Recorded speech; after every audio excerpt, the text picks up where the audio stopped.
A 300-year-old fort discovered in a dilapidated state near Vaniyambadi. A 300-year-old fort has been discovered in a dilapidated state near Vaniyambadi, a town in Tirupattur district, Tamil Nadu. The fort is located on a hilltop in Venkatarajapuram village near the Andhra Pradesh border. According to Assistant Professor Prabhu from the Tamil Department of Tirupattur Sacred College, the fort is believed to have been built around 300 years ago and is part of the Gangudi Zamindari estate.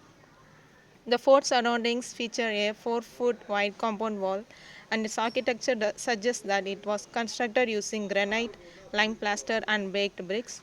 The fort is said to have been under the control of various rulers, including the Nawabs, and was likely damaged during a battle with the British.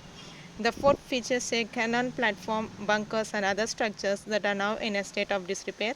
Prabhu believes that the fort's architecture and construction reflect the engineering skills of the rulers of that era. The discovery of this fort provides valuable insights into the region's history and cultural heritage.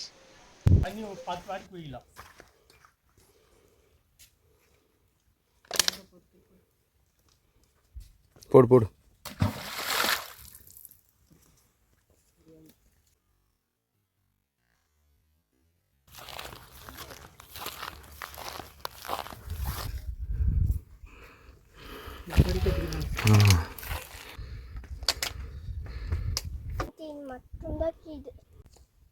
இன்னும் போடுங்க. கல் உடையாது, கல் உடையறதுக்கு chance இல்லை. அந்த காலத்து நவாத்துங்க ஆண்டுது.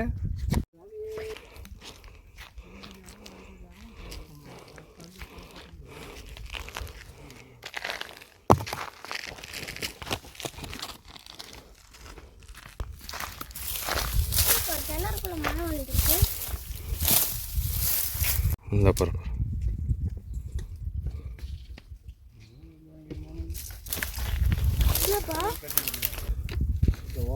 எங்கே இருக்குதா அங்கே உட்காந்து